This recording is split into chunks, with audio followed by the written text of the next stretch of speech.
YSRCP party నేత మాజీ మంత్రి గుడివాడ అమర్నాథ్ మాట్లాడుతున్నారు. ఇప్పుడు లైవ్ చూద్దాం.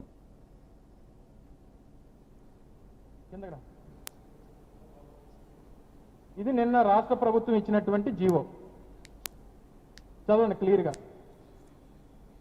Constitution of a committee of group of ministers to study and recommend the way forward for a proper utilisation of the idle resort. Utilisation of the idle resort at Rishikonda. రాయాల్సింది కదా జగన్మోహన్ రెడ్డి గారి palace అని, Rishikonda palace అని రాయాల్సింది కదా, జగన్మోహన్ రెడ్డి గారి ఇల్లు అని రాయాల్సింది కదా, జగన్మోహన్ రెడ్డి గారి బిల్డింగ్లు అని చెప్పి జగన్మోహన్ రెడ్డి గారి సొంత ఆస్తి అని చెప్పి మీరు చేసినటువంటి తప్పుడు ప్రచారాన్ని మీ జీవోల్లో మెన్షన్ చేయాల్సింది కదా. మరి జీవోలో రిసార్ట్ అనేది ఎందుకు మెన్షన్ చేశారు? మరి దీని ప్రకారం అన్నా మేము చెప్తుంది నిజం అనేటువంటిది ఈ రోజు కన్నా ప్రజలు నమ్ముతారు కదా. మీరు చేసినటువంటి తప్పుడు ప్రచారం అని చెప్పి చాలా మంది చదువుకున్నటువంటి వారు కూడా అపోహపడేటువంటి విధంగా మీరు తప్పుడు ప్రచారం, గోబెల్స్ ప్రచారం చేశారు. ఈరోజు ఐడిల్ రిసార్ట్ అని చెప్పి రిసార్ట్ అని నేరుగా ఈ రాష్ట్ర ప్రభుత్వమే ఎవరైతే ఆరోపణలు చేసినటువంటి ఇదే చంద్రబాబు నాయుడు, ఆరోపణలు చేసినటువంటి ఇదే నారా లోకేష్, ఆరోపణలు చేసినటువంటి ఇదే డిప్యూటీ సీఎం పవన్ కళ్యాణ్ గారు, మరి ఈరోజు జీవో వచ్చేసరికి రిసార్ట్ అని ఎందుకు మెన్షన్ చేశారు? లేదా జగన్మోహన్ రెడ్డి గారి దగ్గర నుంచి ప్రభుత్వం రాయించుకుందా? లేదా జగన్మోహన్ రెడ్డి గారి ఆస్తి బదలాయింపు ఏమైనా ప్రభుత్వం చేసుకుందా? కేవలం జగన్మోహన్ రెడ్డి గారి తాలూకా క్యారెక్టర్ అసాసినేట్ చేయడానికి, ఆయన మీద తప్పుడు ప్రచారం చేయడానికి మీరు దాన్ని వాడుకునేటువంటి ప్రయత్నం చేశారు. ఇదంతా కూడా దేనికి? స్టీల్ ప్లాంట్ ప్రైవేటైజేషన్ మీద ప్రజల్లో వస్తున్నటువంటి వారిలో ఆ సెంటిమెంటు, ఉద్యోగుల్లో వస్తున్నటువంటి వ్యతిరేకత, రాష్ట్ర ప్రజలకు సమాధానం చెప్పుకోలేక ఈ డైవర్షన్ పాలిటిక్స్. మీకు విశాఖపట్నం వచ్చినప్పుడల్లా రిషికొండ వెళ్ళడం, అక్కడ ఫోటోలు తీసుకోవడం, జగన్మోహన్ రెడ్డి గారి ప్యాలెస్ అని చెప్పి తప్పుడు ప్రచారం చేయడం, ఇప్పుడున్నటువంటి ప్రధానమైనటువంటి బర్నింగ్ ఇష్యూ ఏదైతే ఉందో దాన్ని డైవర్ట్ చేయడం.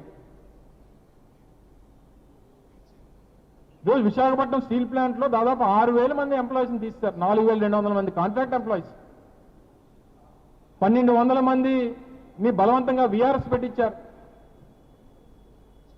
నెలకి 100-150 మందిని రిటైర్మెంట్ అయిపోతా ఉన్నారు. మళ్ళీ కొత్తగా వీఆర్ఎస్ మళ్ళీ ఇంకో 1000 మందికి ఇవ్వడానికి ప్రయత్నం చేస్తూ ఉన్నారు. డిసెంబర్లో మెగా వీఆర్ఎస్ అని చెప్పి మళ్ళీ కొత్తగా ఎక్కువ మందిని వాలంటీర్ రిటైర్ చేయించాలనేటువంటి ఉద్దేశంతో ఆ ప్రయత్నం జరుగుతూ ఉంది.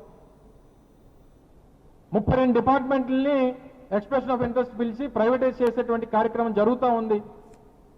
నిన్నటికి నిన్న ఎవరైతే దీంట్లో మేము ఇంట్రెస్ట్ చూపిస్తా ఉన్నాం, మేము ఈ టెండర్స్లో పార్టిసిపేట్ చేస్తాం అనుకున్నటువంటి వారిని నిన్న స్టీల్ ప్లాంట్లో ఆయా విభాగాల్లో పోలీస్ ఎస్కాట్ పెట్టి అన్ని విభాగాలు తిప్పారు. నేను స్టీల్ ప్లాంట్లో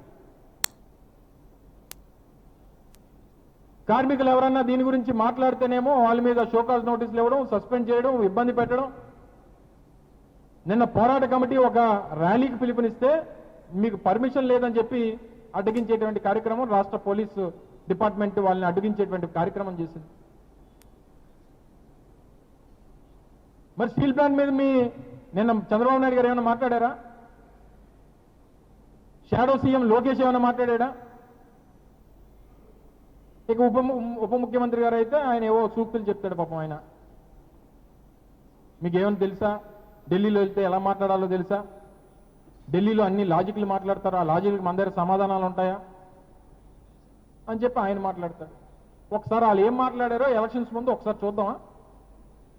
ఒకసారి చంద్రబాబు నాయుడు గారు గొంతించుకొని ఏ రకంగా అరిచాడో ఆ స్టీల్ ప్లాంట్కి వచ్చినప్పుడు ఒక్కసారి చూడండి.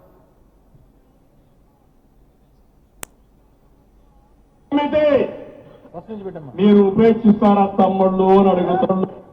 నేను అడుగుతున్నా విశాఖపట్నం ఆత్మరమితే మీరు ఉపేక్షిస్తారా తమ్ముళ్ళు అని అడుగుతున్నా.